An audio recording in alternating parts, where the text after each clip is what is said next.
he was actually a buddy of mine. We were sitting there one night on the computer playing games, and out of the corner of the eye we saw a big metal pan slide about 4 feet across the floor at his house.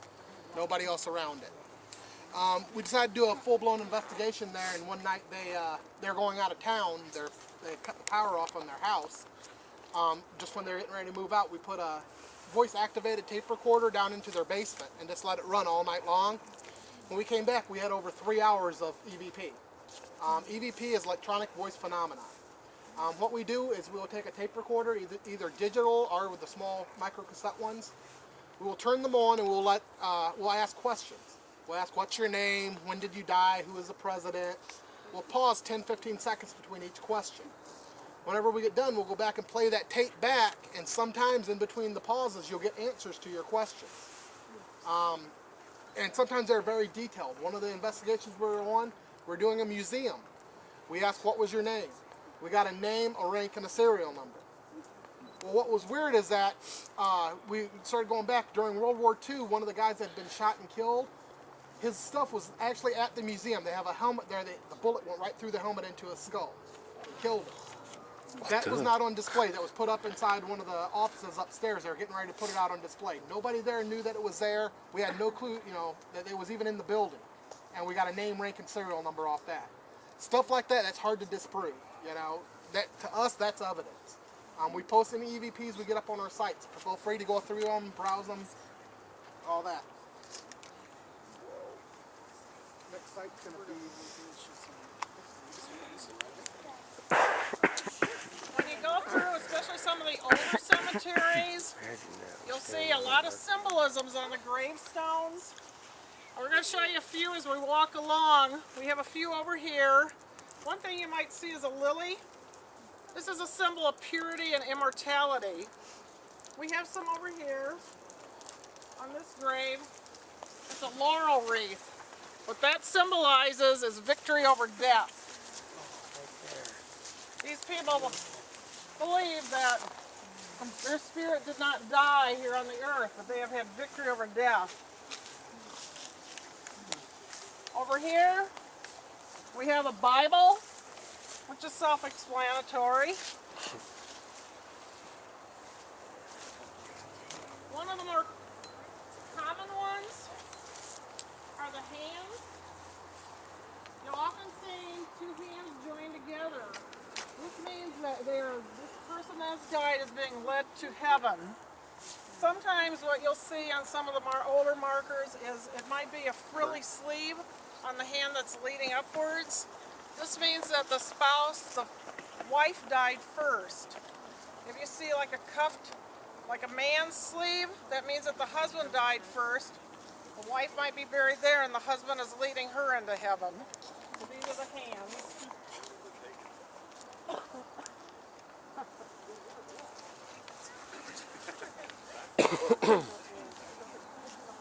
Okay, this is another. Hands are really significant in graveyard art. This is a hand pointing upward, meaning that this person has reached his eternal reward and has gone to heaven. You rarely see him going like this.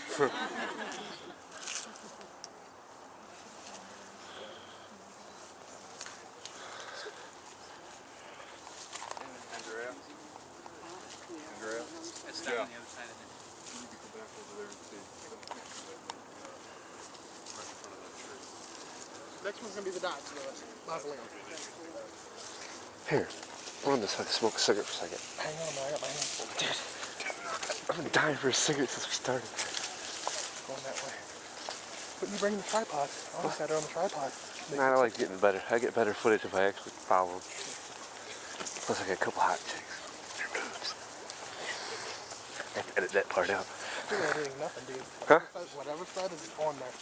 I can't say that, man. You say it, it's on you. Kurt's got a 15-year-old little boy that's pedophiling. Edit that out, dang. This works well, dude. Just put it back that way. Oh. It's going the wrong way, it's right here. Man, then we got another one of these still.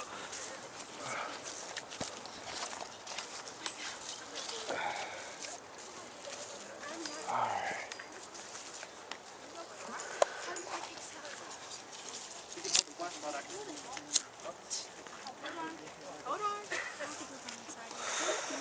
That's a stone, you guys. Oh, dude. My bad. Guess the camera guy should put it the right way.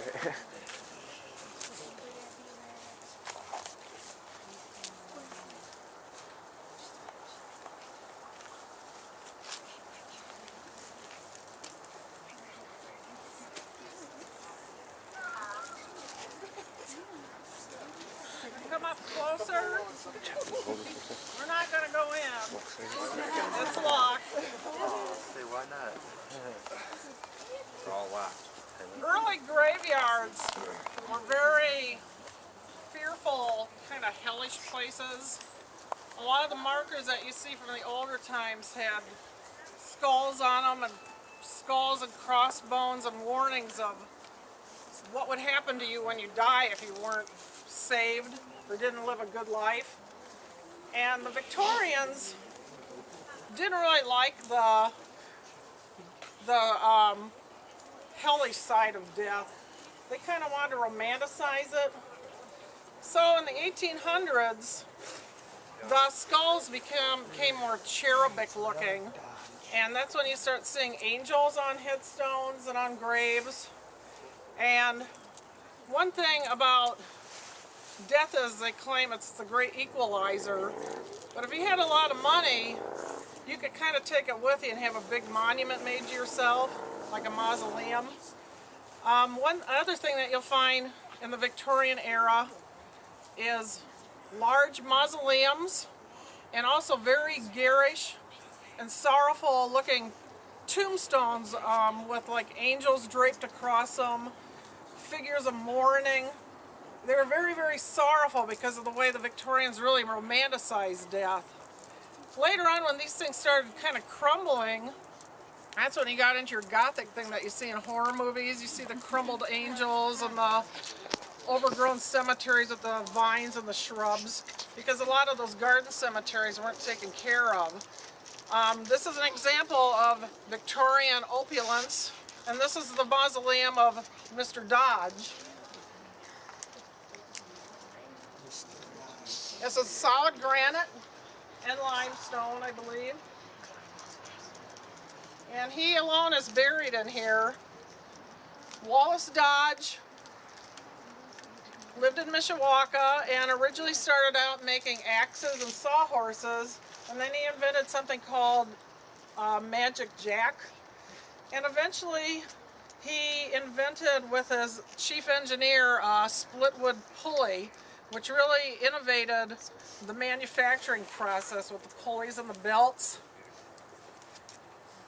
After he died in his early 40s, his nephew took over the business, and it's now still one of the largest producers of transmissions in the world. That's the Dodge Reliance Company. That was all founded by Mr. Dodge.